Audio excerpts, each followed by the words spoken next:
ইসলাম ধর্ম গ্রহণ না করলে তো আমি আর বিয়ে করতে পারতেছি না, আর জিনিসটাকে সবাই স্বাভাবিকভাবে নেবেও না। আর আমাদের চেনা পরিচিত বা পাশে যে একজন থাকবে এরকম কোনো ফ্রেন্ড বা বড় ভাই বা মানুষ কেউই নাই। যা হবে হবে, যদি পাপ হয় আল্লাহ তাআলার কাছে ক্ষমা চেয়ে নিছি। হিন্দু বড় ভাইদের বললাম যে আমি বিয়ে করব।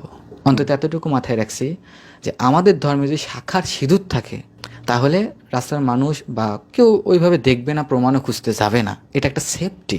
ওই রাতের মধ্যেই শুধু 1,000 টাকা গোছাই বড় ভাইরা, ওই 1,000 টাকা দিয়ে 800 টাকার মধ্যে দুজন ঢাকায় চলে আসি। যে আমাকে যে মারতেছেন, আমার অবস্থা খুব খারাপ, আমাকে যে মারতেছেন আপনি আমার মারার কে?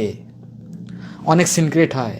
আমার মা পাশ থেকে কি বলতেছে জানেন, যে সে আমার ভাই হয়। পেলাম 52 জনের কাছে আমি টাকা চাইছি, 52 জন গুনছি, স্ক্রিনশট দিয়ে দিয়ে রাখছি, একজনও টাকা দেয় নাই। শেষ অব্দি 4 জন মিলে আমাকে 90 টাকা পাঠাচ্ছে। যখন 300 টাকা পাইলাম খুব খুশি লাগলো যে আমি 300 টাকা দিয়ে ভাত কিনে নিয়ে যে খাবো দুজন মিলে। যে বাবা এইরকম কঠিন পরিস্থিতি আছি, আমাকে দেন না 200 টাকা, আমি তো আপনার সন্তান, আমি সব ছেড়ে আসছি, অন্তত দিন শেষে আমি ভালো থাকি এটাই তো আপনারা চাবে। আমাকে 200 টাকা ধার দেন একটা মানুষ হিসাবে, সন্তান হিসাবে, যে না দেন। বলে তুই না আল্লাহর পথে গেছিস, তোর না বউ আছে, আমাকে ফোন দিছিস কি জন্যে? ও মাই গড, বাবা, আপন বাবা। হ্যাঁ, সামর্থ্য নাই, বিয়ে করছিস কি জন্যে? কথাটা বলে কেটে দেয়, ব্লক করে দেয়। আলু ভর্তা ডিম ভাজি দিয়ে খাচ্ছে, আমার ভাতটা ঢুকবে কিভাবে বাড়িতে একজন না খেয়ে? মানে ভেঙে পড়লেও ওই আল্লাহর প্রতি আমার খুব ভরসা ছিল যে কিছু না কিছু হবে, আমরা তো মানুষ, আটকে তো থাকবো না। ওই 5 টাকা দিয়ে পাউরুটি কিনে আমি আবার দৌড়াই বাড়িতে আসি, এসে 5 টাকার পাউরুটি এঁকে দিয়ে যে খাও, আমি আবার কাছে যাই।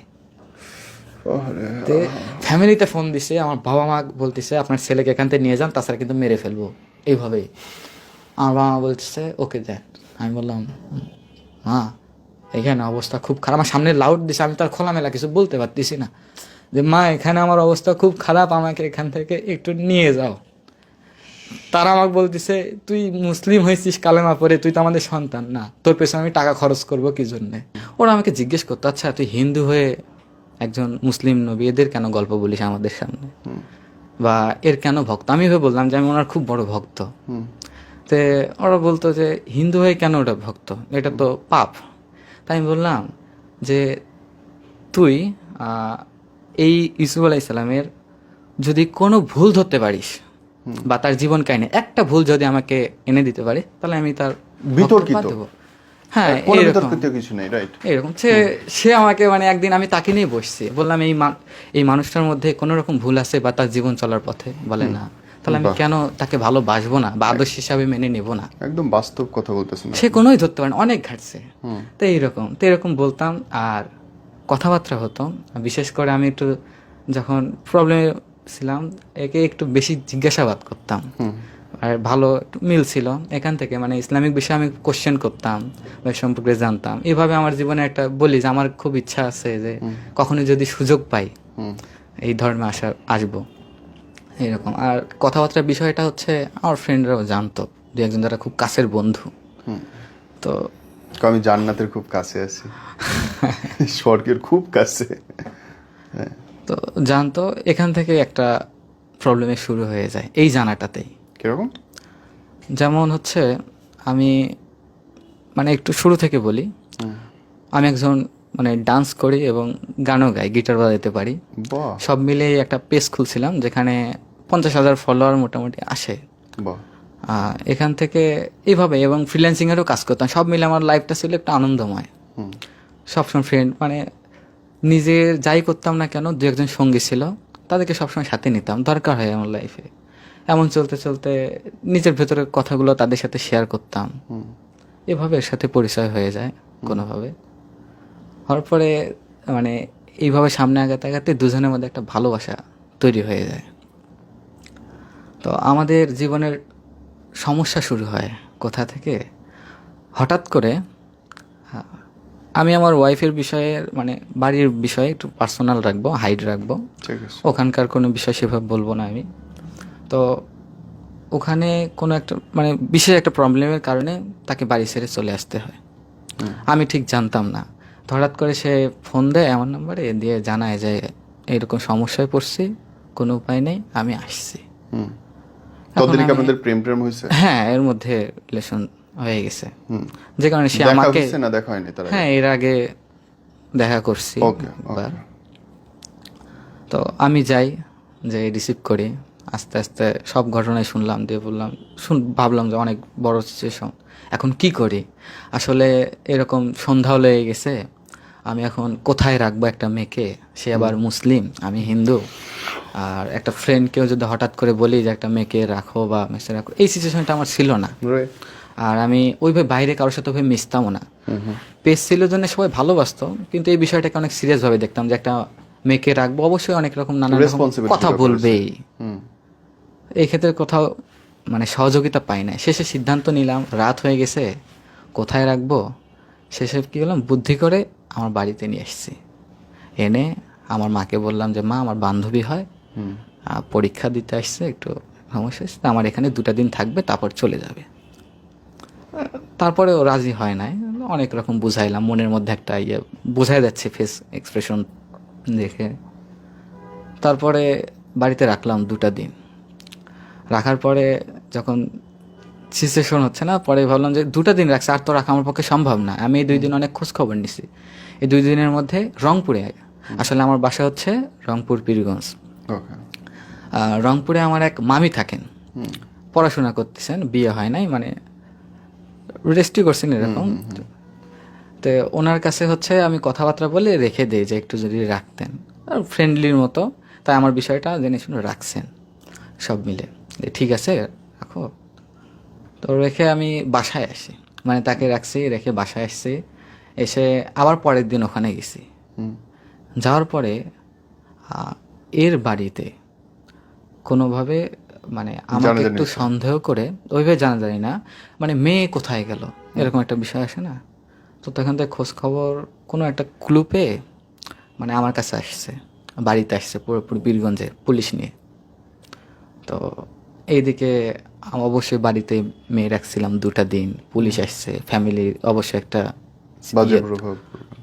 তৈরি হয়ে গেছে। তা আমাকে ফোন দেওয়া হয়েছে, সরাসরি আমার নাম্বার নিয়ে ফোন দিছে, দিয়ে আমাকে বলতেছে যে এইরকম আমরা থানা পুলিশ থেকে আসছি, তোমার কাছে এরকম এরকম মেয়ে আছে, তুমি নিয়ে আসছো। এই ফ্যামিলির থেকেও ফোন দিচ্ছে আমাকে, বাবা মা বারবার ফোন দিচ্ছে। তা আমি ওখানে ওকে রেখে চলে আসছি। এসে দেখি হ্যাঁ একটা খুব বাজে অবস্থা। তারপর ওনাদের সাথে সাহস করে কথা বললাম যে না, আমার কাছে তো সত্যি বলতে সরাসরি বলছে, আমি তো চিনি না, জানি না, আমার কাছে নাই। অনেক একটা ঝামেলা হয় ওখানে। হওয়ার পরে তারা কোনো প্রমাণ পায় নাই, বা তাদের কাছে কোনো ক্লু ছিল না, জন্য তারা ফিরে চলে গেছে আমার কাছ থেকে। এরপরে এই যে বিষয়টা ঘটে গেল, এতে আমার বাড়িতে একটা সমস্যা ক্রিয়েট হয়, বা আমার ওপর চাপ হয়, হ্যাঁ চাপ সৃষ্টি হয়। তাদের সাথে কথা বলি, তাদের বিহেভিয়ার সব মিলে। তো আমি এখন যার বাড়িতে রাখছি একে, সে আবার হচ্ছে মানে তখন দেশের অবস্থা মোটামুটি একটু খারাপ। আচ্ছা, এই ঝগড়াঝাটির সময়? হ্যাঁ, ঝগড়াঝাটির সময় দেশের অবস্থা মোটামুটি একটু খারাপ। তো উনি আবার হচ্ছে যার কাছে রাখছিলাম, উনি 4-5 দিন পরে বাড়িতে চলে যাবে, ওখানে থাকবে না, বা অন্য জায়গায় ভর্তি হবে, এমন একটা সিচুয়েশন হয়। এখন আমি টেনশনে পড়ে গেলাম যে কোথায় রাখবো, বা আমি ছাড়া এখন এর যে চলার পথ কিভাবে কি করব। আর সিদ্ধান্ত নিলাম, পরে ওখান থেকে ভাবলাম যে এটা একটা সুবর্ণ সুযোগ, আমি যেটা আগে থেকে চাচ্ছিলাম সেটাও হবে, আমি বিয়েও করে নেব, এরকম একটা সিদ্ধান্ত নিলাম। নিয়ে বাসায় কাগজপাতি খোঁজার চেষ্টা করি, দেখি আমার কাগজপাতি নাই, আমার ভোটার আইডি কার্ড, জন্ম নিবন্ধন, কই সেগুলো, সার্টিফিকেট, সব ফাইল ছিল, কিছুই নাই।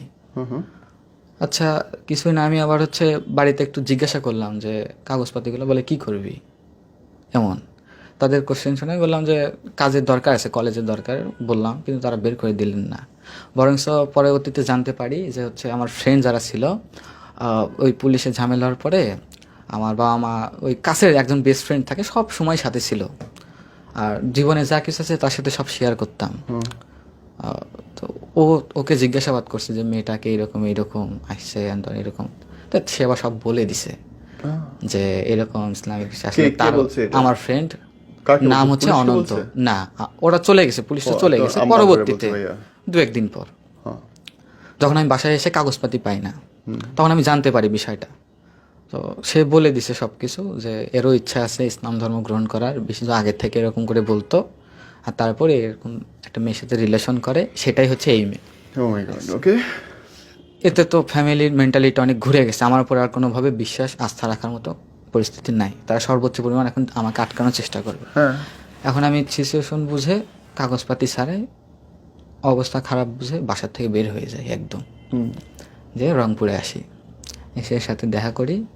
এইদিকে যে ছিল তিনিও চলে যাবেন, অবস্থা খারাপ। তো আমি প্রথমত রংপুরে যেসব হুজুর, তারপরে হচ্ছে আলেম যারা মসজিদে ছিলেন, দু একজনের কাছে আমি দেখা সাক্ষাৎ করি যে আমি আসলে ইসলাম ধর্ম গ্রহণ করতে চাচ্ছি, এক্ষেত্রে আমার কি করণীয়।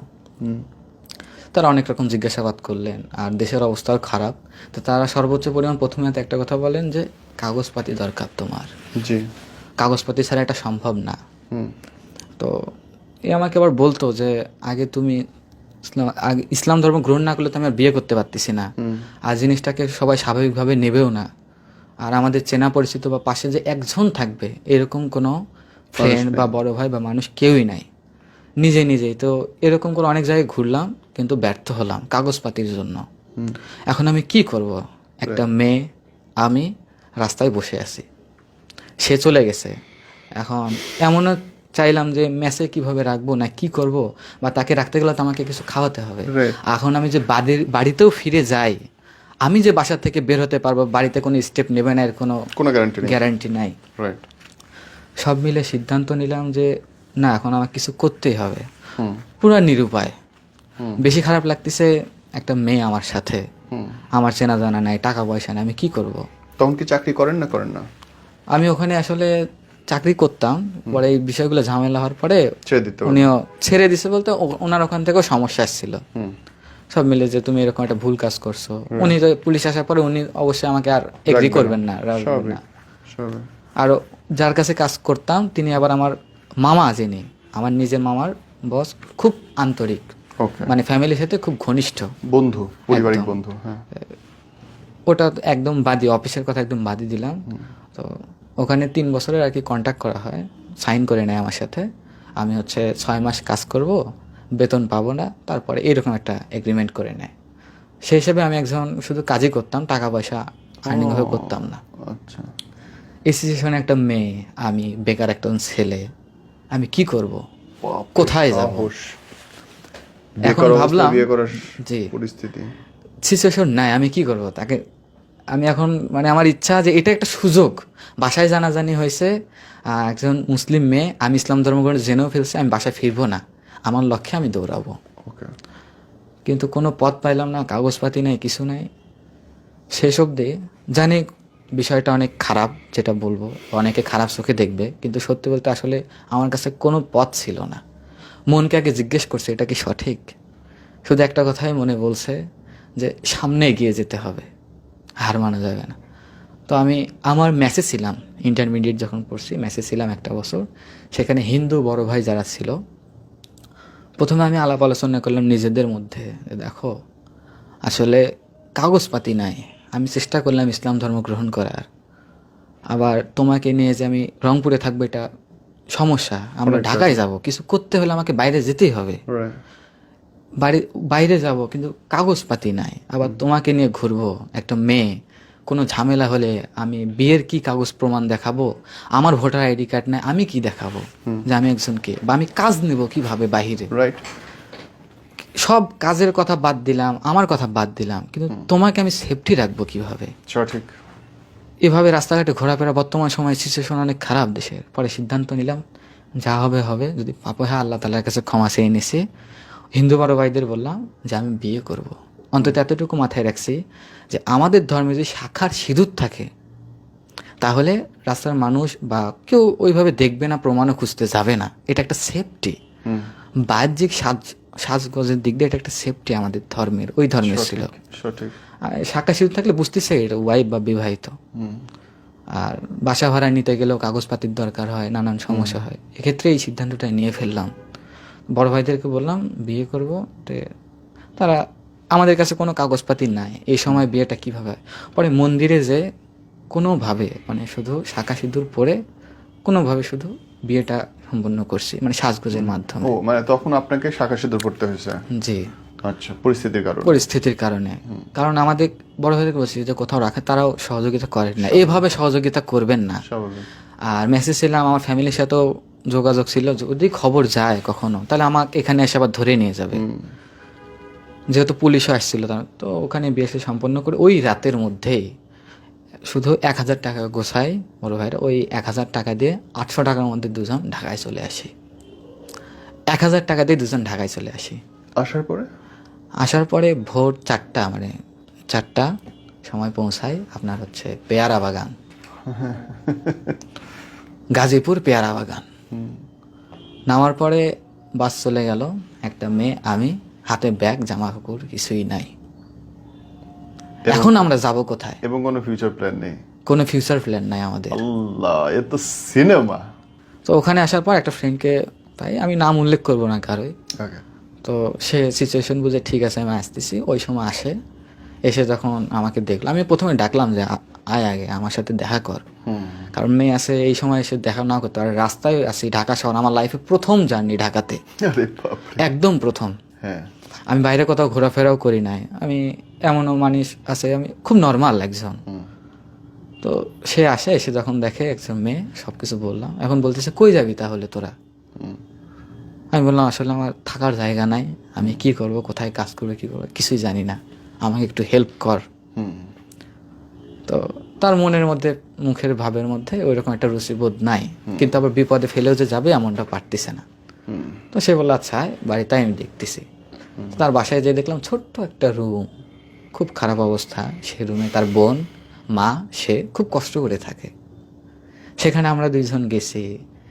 তো মানে বসে যে থাকবো এতটুকুই সিচুয়েশন হচ্ছে না, খারাপ লাগলো। তাহলে অন্তত যে বিপদটার মধ্যে ছিলাম ওটা তো কাটায় আসছি, থাকি একটু, সব ক্লিয়ার করে একটু বললাম। তো আগে বলতেছি না যে আমরা হিন্দু মুসলিম, কারণ সে সাজে আছে।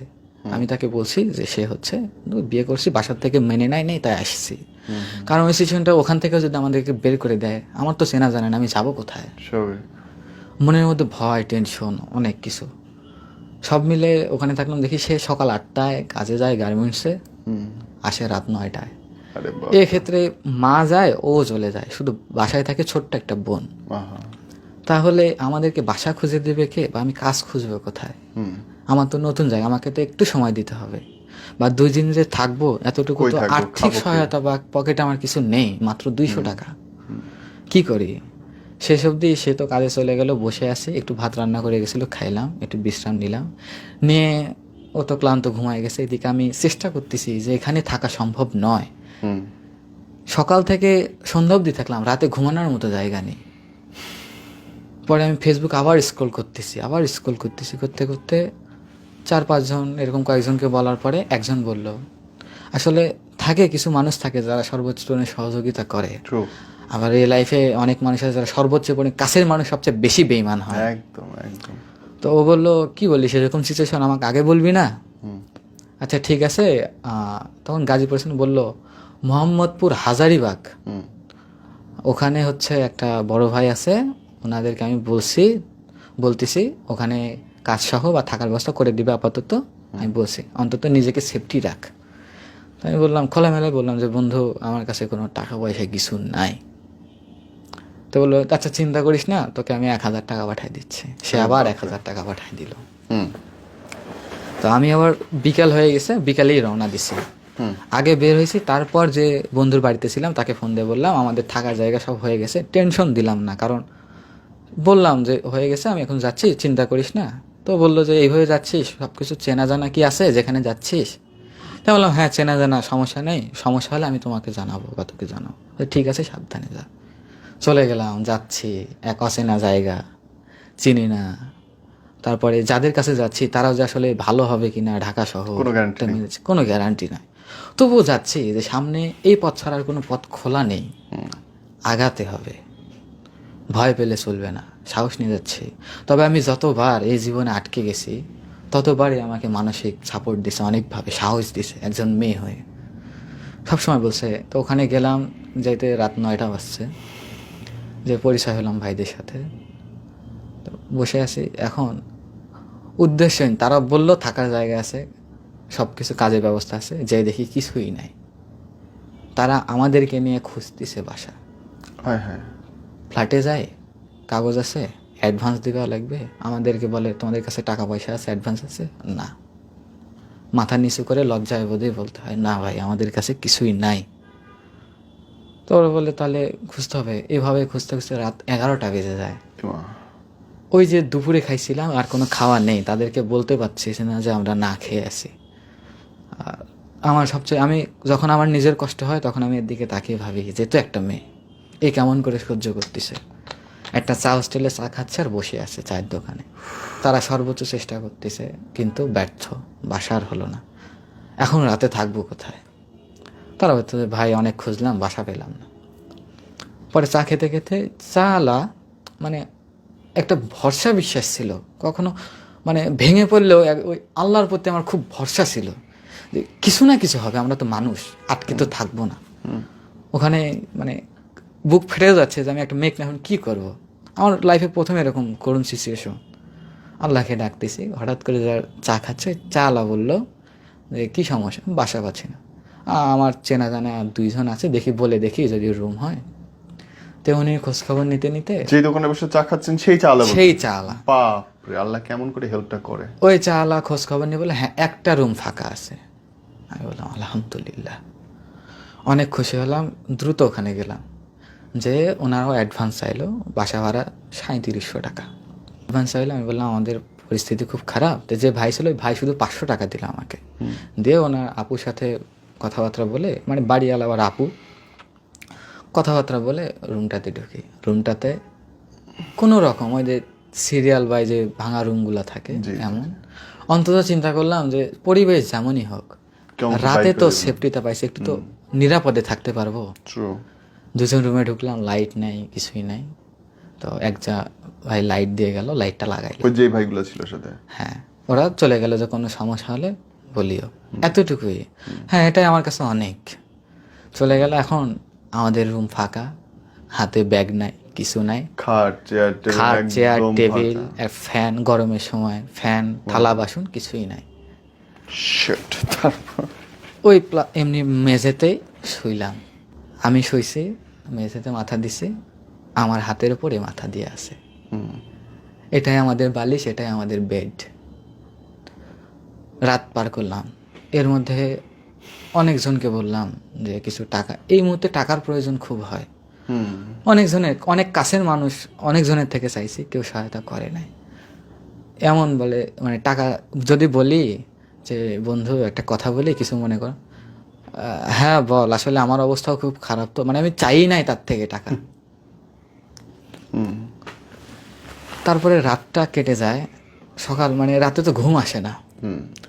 কালকে কি করব, খাবো কি, কাজ খুঁজতে হবে, আমাকে যেতে হবে।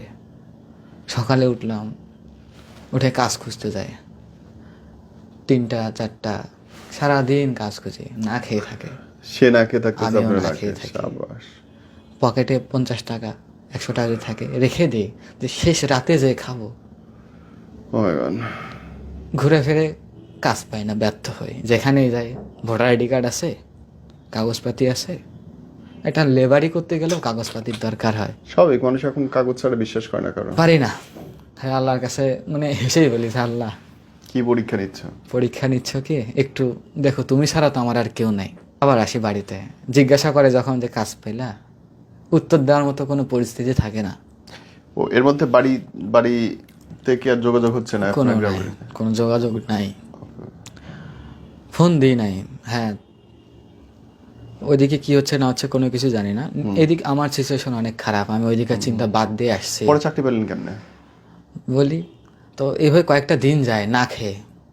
10 টাকা থাকে, রাত 8টা 9টার সময় মুড়ি কিনে নিয়ে আসি, 10 টাকা 20 টাকা। সরিষার তেল নাই, পেঁয়াজ নাই, মরিচ নাই, ওই সাদা মুড়ি খেয়ে রাত কাভাত দিই। এরকম সিচুয়েশন হতে হতে একটা দিন ওই খাবারটুকু আর কোথাও পেলাম। 52 জনের কাছে আমি টাকা চাইছি দিনে, 52 জন গুনছি, স্ক্রিনশট দিয়ে রাখছি, একজনও টাকা দেয় নাই। শেষ অবধি 4 জন মিলে আমাকে 90 টাকা পাঠাচ্ছে। 4 জন মিলে বিকাশটায় তুলছি, 80 টাকা বাঁচছে। সিরিয়াসলি কি করব, না খেয়ে আছি, এও না খেয়ে আছে। আমি বললাম তোমার খুব ক্ষুধা লাগছে না, জিজ্ঞেস করি তো। সেও অ্যান্সার দেয় যে আমি সকালে ঘুমাই, দুপুরে উঠি, আর দুপুরে ঘুমাই রাত হয়ে যাবে, আর রাত তুমি থাকলে একসাথে ঘুরো, আবার কালকে কাজ খুঁজে, সমস্যা নেই, ক্ষুধা লাগে নাই। কথাগুলো শুনলে হৃদয় বাঁধে যে কীভাবে পারে একটা মেয়ে ভাবে বলতে। আমার কিছুই নাই আমার হাতে।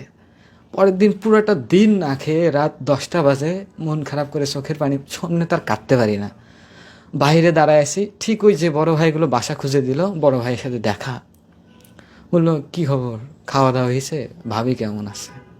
লজ্জা পাইনি যে ভাই কাজ খুঁজছি, কাজ পাইনি, খাওয়া দাওয়া হয়নি। না কি বলেন, আচ্ছা চলেন আমাদের সাথে চলেন। ওনারা আবার মেসে খায়।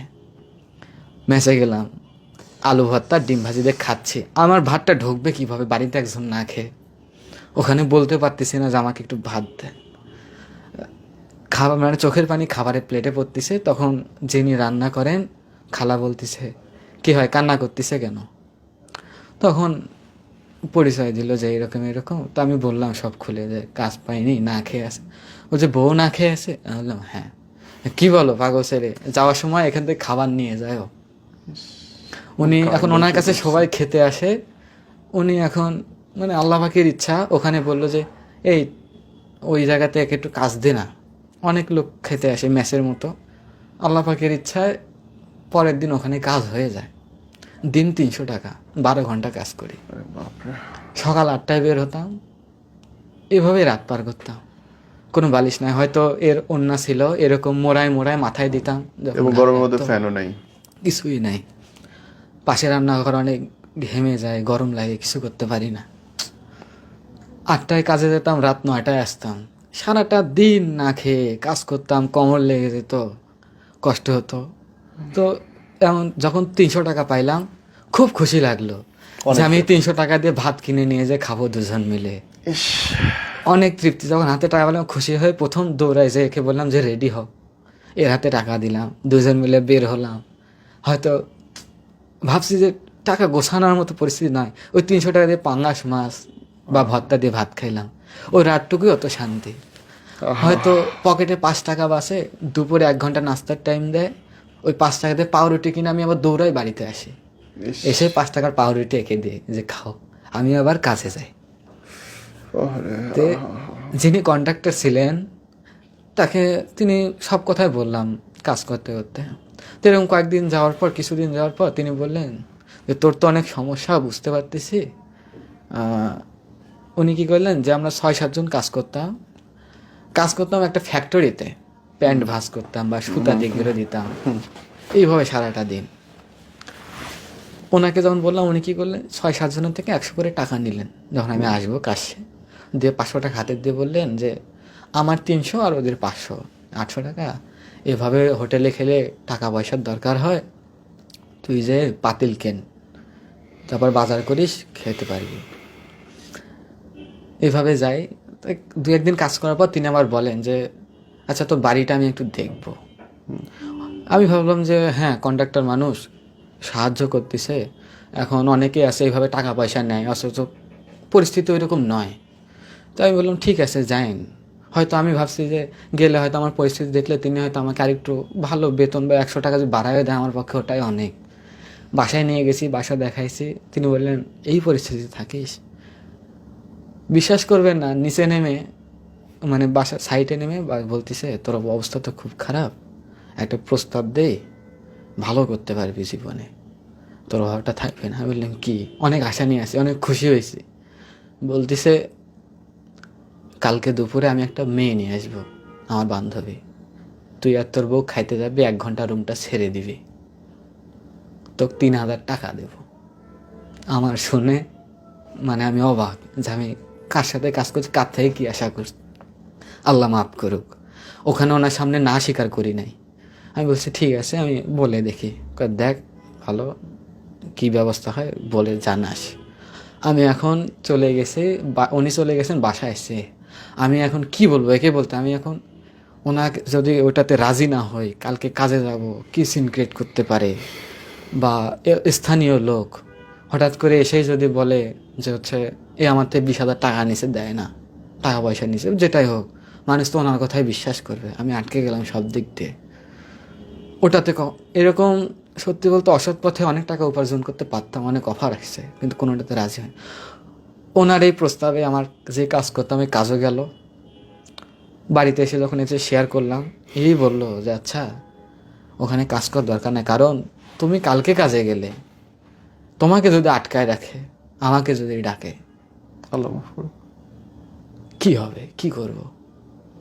সব শেষে আবার নিঃস্ব। মাস ফুরে আসতেছে, বাসা ভাড়া দিতে হবে, কিছুই নাই। এমন কোনো দিন যায়নি মানুষের কাছে হাত পাতি নাই, ফেসবুকে কারো থেকে সহযোগিতা পাই নাই।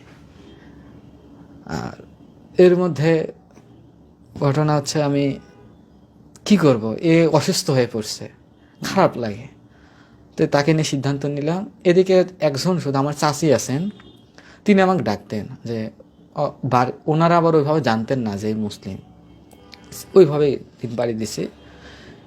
তিনি ডাকতেন, হঠাৎ করে তাকেই জানালাম যে সমস্যা হচ্ছে, আমরা কি 4-5 দিন থাকতে পারবো আপনার ওখানে? বললে হ্যাঁ হ্যাঁ সমস্যা নেই, এগুলো সমস্যা হয়, বাবা মা মেনে নেয়নি তো কি হয়েছে। ওখানে গেলাম টাকা ধার করে নিয়ে। এখানে একটা ভাইয়ের নাম বলবো না, একটা ভাই সর্বোচ্চ হেল্প করছে, চেনা জানা নেই, কিছু নেই, অনেক ফোন করতো অনেক আগে। তো হঠাৎ করে ওই রাতের মধ্যেই, আমরা কালকে যাব, ওই রাতের মধ্যেই ভাইয়ের ফোন, অথচ 6-7 মাস হলো তার সাথে কোনো ফোন নাই, আমাকে কখনো দেখেও না, আমি তাকেও দেখি নাই। শুধু পেজে কমেন্ট করতো, ডান্স দেখে পছন্দ করতো, কমেন্ট করতো, ফোন করতো। আমি বিরক্ত হতাম, বা ভাবতাম একটা মানুষ এত ফোন করে।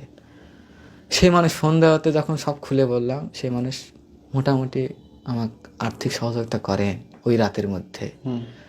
কান্না করে আল্লাহর কাছে বলছে, আল্লাহ বাসা ভাড়া দেবো কেমনে, এখান থেকে বের হবো কেমনে, কি ঝামেলায় পড়বো, আমি যাবো, ভাড়া নেই, কার থেকে টাকা, না খেয়ে আসছি, দিন পাড়ি দিচ্ছি, কি করব? ওই রাতেই ব্যবস্থা হয়ে যায়। আল্লাহর কাছে 1000 কোটি শুকরিয়া। ওই টাকা নিয়ে বাসা ভাড়া দিয়ে ওখান থেকে চাষি বাড়িতে চলে যায়। ফ্রেন্ডদের, নিজের যে কাছে যার সাথে ডান্স করতো, আমার ডান্স পার্টনার, যাদেরকে সুপারিশ করে, বসের কাছে সুপারিশ করে যাদের কাজে ঢুকাই দিছে, যারা অনেক বড় স্বপ্ন দেখে, তারা ফোন দিয়ে একবার খোঁজও নেয় না যে কোথায় আছিস, কি করতেছিস। It his brother, it is. বলছি না খেয়ে আছে, 100 টাকা দিতে পারবি, টাকা নাই, ফোন ধরে না, ব্লক করে দেয়। কাছে মানুষ সবচেয়ে আগে হাত ছেড়ে দেয়। পাই নাই, মানে খুঁজছি যে আসলে কাছের মানুষকে। জীবনে আক্ষেপ হয়েছে একটাই, আমি হয়তো নিজেই ভুল, আমি হয়তো বন্ধু বানাতে ভুল করছি জীবনে। আর বন্ধু বলতে কিছু হয় না, শেষ অব্দি এরকম মনে হলো। চাষির বাড়িতে গেলাম, ওখানে যে এলাকার আমার পীরগঞ্জের, ওখানে কিছু ভাইদেরকে বলি, ওরা বলে না ভাই সহযোগিতা করতে পারবো না, তো বাবা মা নিষেধ করছে যে তুই যদি ফোন দিস তোকে সহযোগিতা করতে নিষেধ করছে। এটা আবার আমাকে মুখের উপর বলে।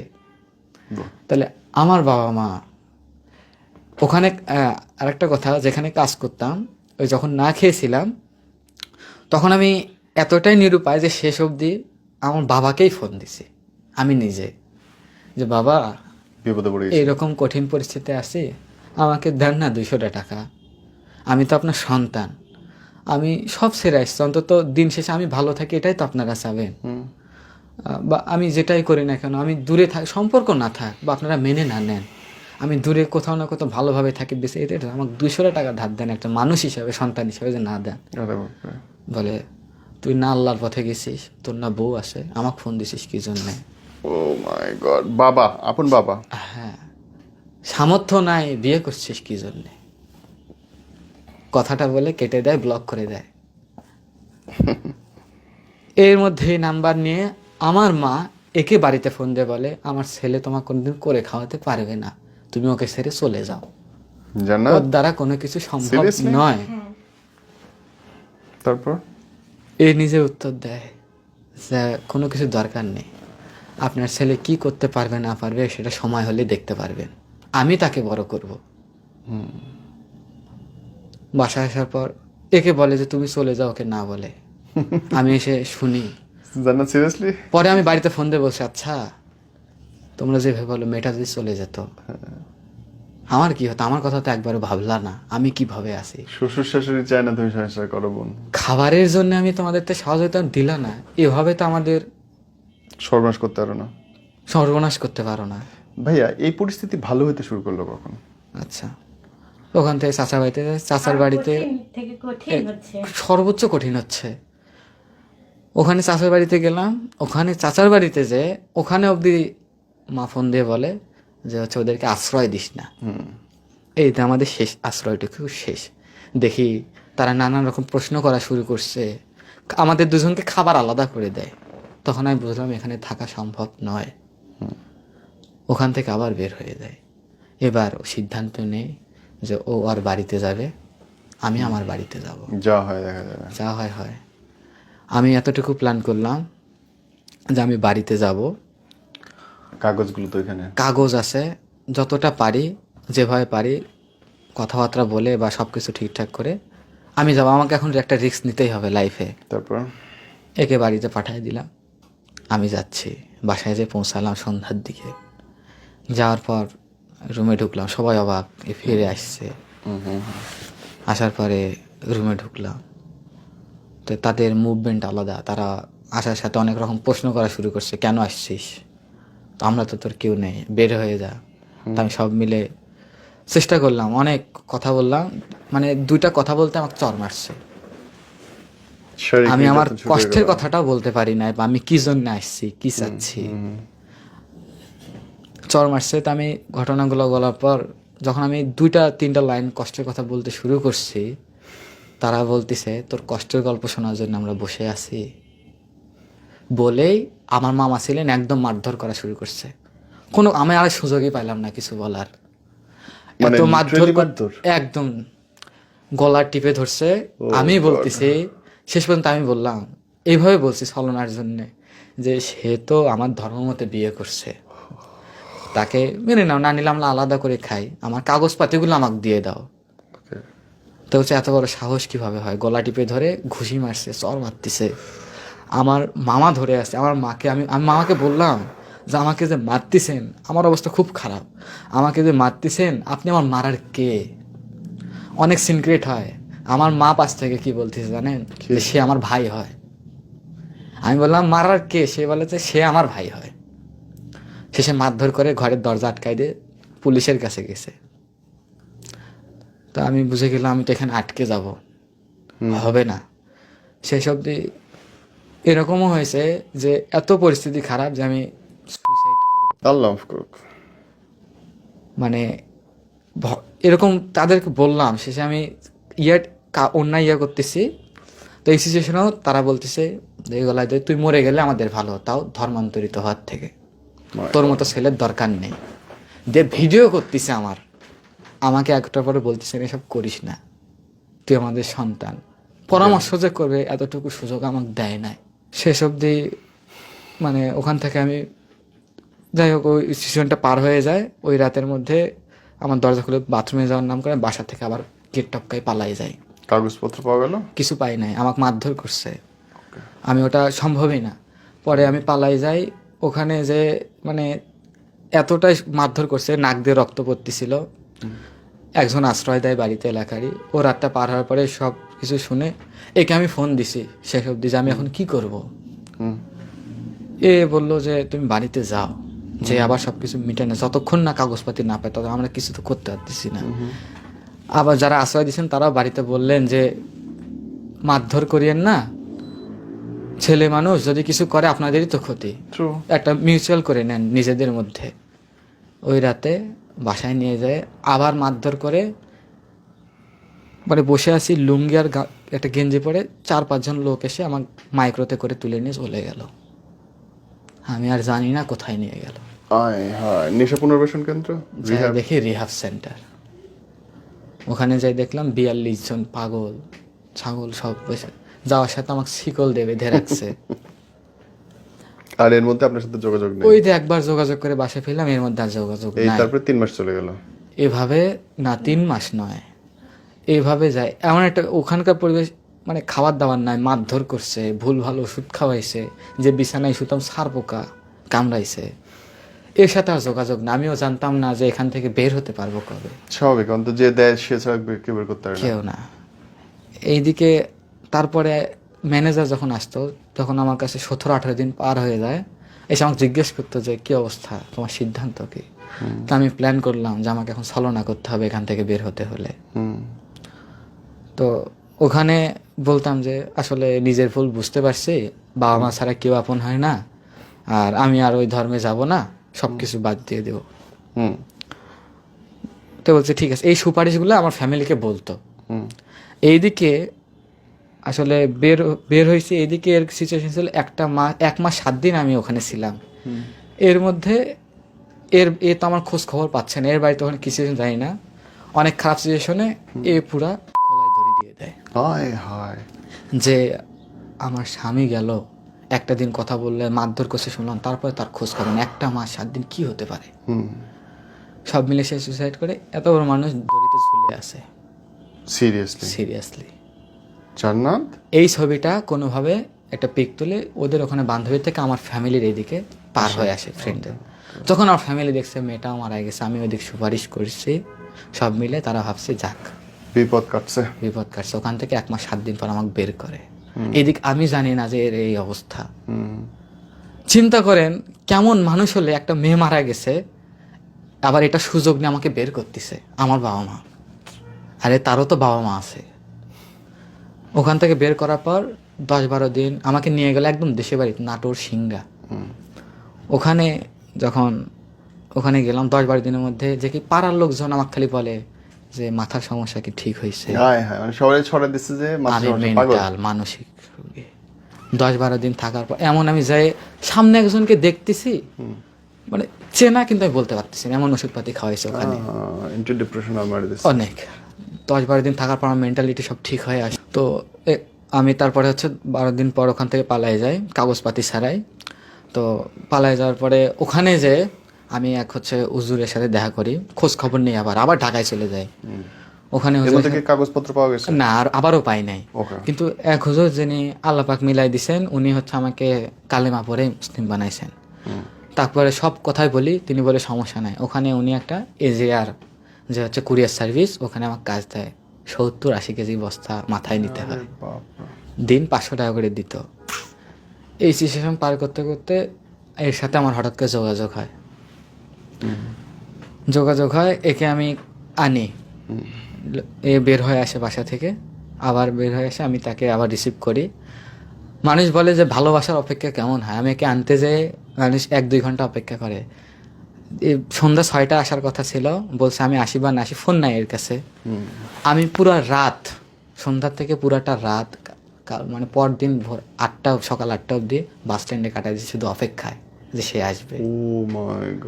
5 টাকার কয়েল কিনে রাস্তা ফুটপাতে দিয়ে নিজে শুয়েছিলাম, শুধু রাত পার করছি সে আসবে। তারপরের দিন সে আসে। আসলে তার খালু মারা গেছিল, যেখানে সে আসে, কিন্তু আমার এই সিচুয়েশনটা আলাদা ছিল। এটা অপেক্ষা। তো তাকে নিয়ে আবার যাই, যে এরকম অনেক কষ্টের কাজ করতাম। এতবার বলছি বাড়িতে ফোন দিয়ে, মানে একটা বস্তা তুললে বুকের দম আটকে আসতো। এই সিচুয়েশনে যাওয়ার পর বিশ্বাস করবেন না, আমার মানে নাম না বলি যে কারা এরকমও কাজ করছে, কালো জাদু করে না সম্পর্ক নষ্ট করার জন্যে, এই কালো জাদু পর্যন্ত করছে।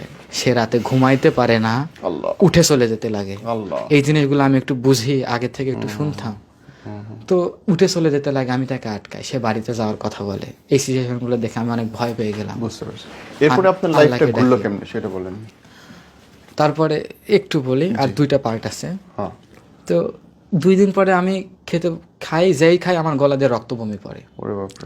পরে একটা স্বপ্ন দেখাতে, আমি স্বপ্নে যা দেখছি ওই সিচুয়েশন অনুযায়ী আমি মাওয়াতে চলে যাই। ওখানে এক কবিরাজ বলতে মসজিদের ইমাম সাহেব, 200 বছরের স্বপ্নে যা দেখছি তাই অনুযায়ী আমি একটা মসজিদের দেখা পাইছি। ইমাম সাহেব সঠিক বলেন যে হ্যাঁ এইটাই আসলে সঠিক। তো উনি আমাকে কিছু আমল নামা দেন, যা করে আমরা দুজন আল্লাহর রহমতে এখন সুস্থ। তো এতটাও নিকৃষ্ট কাজ তারা করছে আমাদেরকে আলাদা করার জন্য। শেষ অবধি ওখানে কাজ করার পর এর মধ্যে এন্ট্রি হয় আমার শাশুড়ির, এবার এর বাড়ি থেকে শাশুড়ি আসে, এমনটা জানতে পারি বা কোনোভাবে তার সাথে যোগাযোগ হয়। এমনটা তিনি বলেন যে যাই হোক, আমি জানতে পারছি আমার কথা যে আমি হিন্দু ছেলে। তো আমি যে কালিমা পড়ে মুসলিম হয়েছি, তো একে নিয়ে যাওয়ার পরে একসাথে ছিলাম না, নিয়ে যাওয়ার পরে ওই হুজুরের দ্বারা ইসলাম মতে বিয়ে করছি। এবার ইসলাম মতে বিয়ে করে যেটুকু কাগজ বা ইমপ্রুভ থাকা দরকার তিনি আমাকে দিছেন ওইভাবেই, মানে আমাদের তো কাগজপাতি ছিল না, তো এইটা নিয়ে পরে আমরা ইসলাম ধর্মতে বিয়ে শাদী করে ওইভাবে জীবন পাড়ি দিই, ভালোই কাটছিল। শাশুড়ি এসে আমাদেরকে বলেন বা আমরা জানতে পারি যে তিনি তার মেয়েকে খুব ভালোবাসেন, সে যেমনই হোক সে সেভাবে মেনে নেবে, ওর ফ্যামিলি মানে এর বাবা ভাই মেনে না নিলে উনি মেনে নেবে, এই সিনক্রেট করে নাকি ঢাকায় চলে আসছে। তা আমি তো জানি একটা মানুষ একলা ঢাকা আসলে কেমন পরিস্থিতি হয়। পরে তার সাথে যোগাযোগ করাই, তিনি সামনাসামনি ডাকেন, এরকম বলেন যে এদের ফ্যামিলি স্ট্যাটাস আবার অনেক হাই, আচ্ছা, অনেক ভালো ভালো ইয়ের সাথে পরিচয়, মানে অনেক উন্নত মানের। তো এখান থেকে উনি আমাকে বলেন যে তুমি তো এরকম কষ্ট করে চলতিছো, টাকা পয়সাও খরচ হচ্ছে, আমি তো সব ছেড়ে আসছি, সবাই একসাথে থাকি। আমি কাজ বাদ দিলাম, বাসা ভাড়া ছিল ওটা ছেড়ে আসছি, এসে ওনার সাথে থাকলাম। 14 দিন থাকার পর তিনি বলতেছে কাগজপাতির জন্য কাজ হচ্ছে না। তিনি এমনকি আমার বাবা মাকেও ফোন দিছে যে আমি আমার জামাইকে মেনে নিছি, আপনি কাগজপাতি দেবেন কিনা, তাছাড়া আমরা স্টেপ নেব। তিনি এরকম বলেন যে ঠিক আছে, তাহলে আমরা তোমাদের এলাকায় যে কলেজের থেকে কাগজপাতি তুলবো, টাকা পয়সার প্রয়োজন, আমি এলাকাতে টাকা পয়সা নিয়ে আসবো। দুজনকে নিয়ে এর এলাকায় যাই, যে আমাকে বলে আমরা আসতেছি, তুমি বসো, আর আমার ছেলে মানে এর ভাই ক্লাস 9-10 পড়বে, ও এসে তোমাকে একটা ফ্রেন্ডের বাসায় রাখবে, রেখে আমরা বিকালবেলা এসে কাগজপাতি নেব। ওখানে যে আমাকে আটকায় দেয়। 17 দিন আমার সাথে থাকার পরে একসাথে খাওয়াই দিছে, জ্বর আসছে, মাথায় জলপটি করে দিছে, বাবা বাবা বলছে, সেই মানুষ এরকম প্ল্যান করে নিয়ে যায় ওইখানে আটকায় দেয়। বাড়ির মধ্যে ঢুকে অনেক মারধর করে, একে তো অনেক মারধর করে। একমাত্র বিশ্বাস করবেন না, ওই সিচুয়েশনে আমি এর কারণে বেঁচে ফিরছি ওখান থেকে। এত মানে মারধর যদি বেশি করে এবং আপনি হচ্ছেন ওই বাসায় আটকানো, রক্তাক্ত, এখনো অবধি আমার গলাতে দাগ, এই যে গলায় দাগ, এটা এই যে এখানে কাটা গেছে। ওরে বাপ রে, এটাও জি, ওখানে থানা পুলিশ অবধিও আসে, থানা পুলিশ অবধিও আসে, কিন্তু এই সর্বোচ্চ পরিমাণ পাশে আছে যে আমার যা হয় হোক, এ আমাকে ছাড়ে নাই, সবার সামনে আমাকে জড়াই ধরেছিল, এমনকি আমার কিছু করতে পারে নাই। তো খুব মারধর করে, পাশে ছিল, এমনও গেছে যে লোকজন ডেকে মারধর করবে বা আমাকে রাতের মধ্যে হাইট করে ফেলবে, গুম করে দিবে। তো এখন এইভাবেই বলছে যে এই ছেলে ফ্রড বাস, টাকা পয়সার লোভে আসছে, এর কাগজপাতি, তোমার কাগজপাতি দেখাও, তোমরা বিয়ে করছো, বিয়ের কাগজপাতি দেখাও, কিছুই নাই, তুমি ফ্রড। সবার সামনে আমাকে একবার অপমান, আমার করায় কিচ্ছু নাই। ফ্যামিলিতে ফোন দাও, যারা 2-1 ভালো ছিল, জানা শুনে জ্ঞানীগুণী মানুষ, ফ্যামিলিতে ফোন দিছে, আমার বাবা মা বলতেছে আপনার ছেলেকে এখান থেকে নিয়ে যান, তাছাড়া কিন্তু মেরে ফেলবো, এইভাবেই। আমার বাবা মা বলছে ওকে দেন। আমি বললাম মা এখানে অবস্থা খুব খারাপ, আমার সামনে লাউড দিছে, আমি তো আর খোলামেলা কিছু বলতে পারতেছি না, যে মা এখানে আমার অবস্থা খুব খারাপ, আমাকে এখান থেকে একটু নিয়ে যাও। তারা আমাকে বলতেছে তুই মুসলিম হয়েছিস কালেমা পরে, তুই তো আমাদের সন্তান না, তোর পেছনে আমি টাকা খরচ করবো কি জন্যে, জানো আসর যাতা বলে আমাকে ভাষা খারাপ করে, ওদের সামনে লাউড আছে, ওদের সামনে আমাকে ফোন কেটে দিয়ে ব্লক করে, ওরা ফোন দেয়, নিজের বাবা মা একে দেখেন, আমরা দেখে কি করবো। ফেরে গেল যে আমি সব দিক দিয়ে হারিয়ে ফেলছি সব, আমি এখন কি করব, আমি একটা মানুষই আর কি করব। তো ওখানে যখন পুলিশ এসেছিল তখন তিনি বলছেন ছবি টবি তুলে নিয়ে গেছেন, অন্তত এতটুকু ভাবলাম যে রাতে আমার আর কোনো ক্ষতি করতে পারবে না। খাবার দিয়ে গেছে, একজন ছিল যে পানি দিতে, যে আমাকে বলতেছে যে পানিটা খায় না, পানিতে ওষুধ মিশাইছে ভাইদের বাড়িতে। পরের রাতটা আমি ঘুমাই নাই রাতে। পরের দিন সকালে পুলিশ মানে বলছে ভোরে পাঠিয়ে দিতে, ওরা জানে যখন রাতে যদি কিছু করি তাহলে অবশ্যই জানা। ওখান থেকে একে তো ওষুধ খাওয়ায়, তার মানে হচ্ছে মেরে ফেলে গুম করে দিবে, জানি না কি করতো। একে হারাইলাম, ফ্যামিলি যেভাবে ছেড়ে দিল, আমি এখন এলাকায় ভোরবেলা যাচ্ছি বাসে, কি করব, নিরুপায় পীরগঞ্জে যে এখন আমার মাথায় জেদ আসলো, আমি হার মানবো না। আমার ভালোবাসার মানুষকে আমি হারাইছি, পাবো কিনা আমি জানি না। আমার পিতা মাতা, আমি আল্লাহকে ভালোবাসি, আমি এবার যে করে হোক আমি আল্লাহর পথে যাবো, ছাড়ছি ইসলামকে নিয়েই বাঁচবো, আমার লাইফ আর কারোর দরকার নেই। এই জেদ নিয়ে আমি একদম পীরগঞ্জে নামছি, নেমে 14 দিন ওই যে ঢাকার থেকে শাশুড়ি ধরে নিয়ে এসছে ওই পোশাকে 14টা দিন কাটাইছি, ঠিক এক ড্রেসেই। তখন আপনাকে কই আটকে রাখছে? তখন শিকল দিয়ে বেঁধে রাখছে, ও মাই গড, খাবার দাবার দেয় না, শিকল দিয়ে বেঁধে। এর সিচুয়েশন অনেক খারাপ, এর সাথে আর যোগাযোগ হয় না আমার। আমি এর আশা বাদ দিয়ে দিছি যে একে আর পাওয়া সম্ভব না ওখান থেকে, যেভাবে আটকাইছে। আমি বেঁচে ফিরছি এটাই অনেক। তারপরে আমি ওখানে 14টা দিন একই পোশাকে রাস্তায় ঘাসে শুয়েছিলাম, মানে ইটের ওপর, ইটের যে ইট জড়ো করে রাখা ওর ওপর শুয়েছিলাম, বিছানা নাই। এরকম করতে করতে আল্লাহকে শুধু ডাকতেছি আর চোখে পানি পড়তে, আল্লাহ আমি নিঃস্ব, অন্তত তোমার কাছে আমাকে কবুল করে নাও। কবুল করো না। তো আল্লাহ পাকের ইচ্ছা আমি 3টা ভাইয়ের দেখা পাই। 3টা ভাই আমাকে সর্বোচ্চ পরিমাণ যখন আমি সহযোগিতা করছে, যে ঠিক আছে ওরা আমাকে নির্বাচন অফিস বা হচ্ছে ইউন অফিস থেকে ভোটার এনআইডি কার্ড বা কলেজ থেকে, এমন সিচুয়েশন যে যার সাথে দেখা করছি সে আসলে আমার কলেজের কাগজপাতি দেখাশোনা করে। আচ্ছা, আল্লাহ মিলাই দিয়েছেন একবারে, মাশাআল্লাহ। উনি আমার কাগজপাতি তুলে দিয়েছেন। এই মিলে আমি রংপুরে যে সার্টিফিকেট তুলতে, যে এরকম সিচুয়েশন যে তাকে যদি বিয়েও দিয়ে দেয়, তারপর তো আমার এতই ভালোবাসা, তাকে যদি বিয়ে সে যদি কখনো ফিরে আসে আমি সে অপেক্ষাতেই থাকবো। এই দিক থেকে আমি খালি আরেক কাছে আল্লাহ আমি আপনার ঈমান আনছি, আপনি আমাকে কবুল করে নেন, আর যদি আমার প্রথম কোনো চাওয়া বা পুরস্কার হিসেবে থাকে তাহলে আমার ভালোবাসা মানুষকে ফিরাই দিন। মাশাআল্লাহ। তারপর আমি রংপুর গেছি সাথে সাথে, যে ওই রাতের মধ্যেই, মানে সন্ধ্যা রাত 8টা বাজে, ওই রাতের মধ্যে এ নক দেয় যে আমি বের হয়ে আসছি। ওকে, ভেরি গুড। ওকে নিয়ে রিসিভ করি, রংপুরে আসি, নেমে আমার পকেটে 15 টাকা, একটা মেয়ে, আমি 15 টাকা, আর আমার হাতে শুধু কাগজ, আর কিছু নেই। এখন আমরা আবার কি করব? আল্লাহ পাকের ইচ্ছায় ওখানে সিদ্ধান্ত নেই যে রাতটা কাটানোর জন্য মেডিকেল আছে না, মেডিকেলে তো অনেক গার্জিয়ানরা রাতে থাকে, সঠিক, এমনি দাঁড়ায়, ওখানে রাতটা পার করব, আর একটা টাচ ফোন আছে এটা বিক্রি করে দেবো, এটাই আমাদের সম্ভব। তো হঠাৎ করে একজনের উপকার করার কথা মনে হয় ওখানে, মানে ওখানে আমি উপকার করতে জাস্ট ফোন দিই, ওনার ওখান থেকে আমি একটা সহযোগিতা পাই। উনি আমাকে ক্লিনিকে থাকতে দেন, পরদিন ওনারা দেখতে আসেন যে ঠিক আছে তোমাকে একটু দরকার, তো ওনার দরকার এসে আমি আমার পরিস্থিতির কথা বললাম। উনি অনেক খুশি হয়ে যে তুমি এত বাধা বিপত্তি পার করে আসছো, তোমার জন্য আমি যা করার লাগে করবো।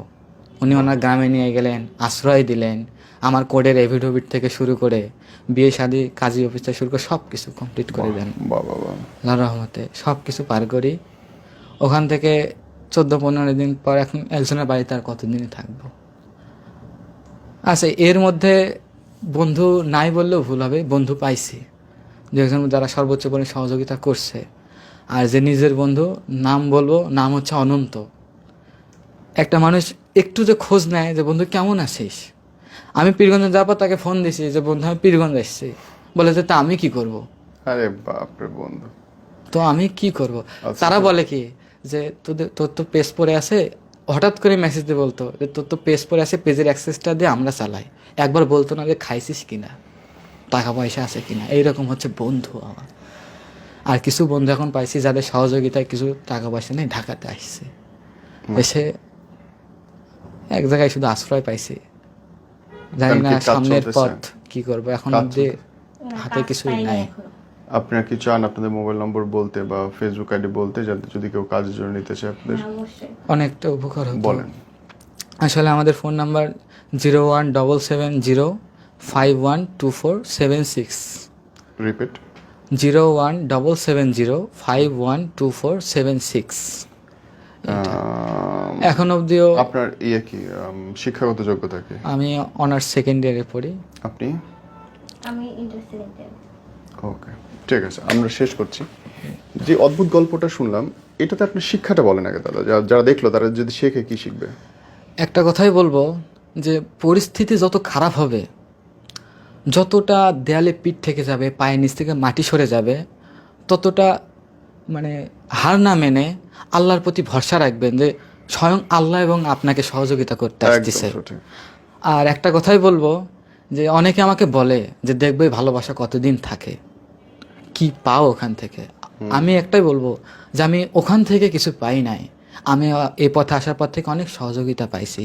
আর যে ভালোবাসা মানুষের কথা বলতেছে, নিজের বাবা মা যেখানে নিঃস্বার্থ অনুযায়ী হার মেনে নিয়ে পিছনে চলে গেছে, সে নিঃস্ব হাতে কিছু নাই, একটা রাস্তায় যে আমি হাঁটবো, কিভাবে পথ চলবো, সে অবস্থায় সে এখন অব্দি আমার পাশে বসে আলহামদুলিল্লাহ কতবার চলে আসছে, কি আছে আমার কাছে কিছু নেই, অবস্থায় সে আমার পাশে, আমার সামনে যদি কিছু, এরপরে সে চলে যাবে কোন কিসের আশায়? এই ভালোবাসা, আমি সত্যি সৌভাগ্যবান এক্ষেত্রে যে আমি এমন একটা জীবন সঙ্গিনী পাইছি। আমরা রিকোয়েস্ট করতে চাই, আমি যে ভাই, আমি 17 বছর বয়স থেকে চাকরি করি, এটা আমি জানি যে অল্প বয়সে কাজ করতে ইচ্ছা করে না, কিন্তু করলে কত ভালো হয়, আর যে করে সে কতটা পরিশ্রম করে। হ্যাঁ, যারা হাতে সুযোগ আছে এই দুজনের চাকরি ব্যবস্থা করে দিলে আমরা খুশি হব এবং আমরা দোয়া করি আল্লাহ আপনার বরকত বাড়িয়ে দিক, আল্লাহ আপনার সুস্থতা দিক। আসসালামু আলাইকুম, টেক কেয়ার।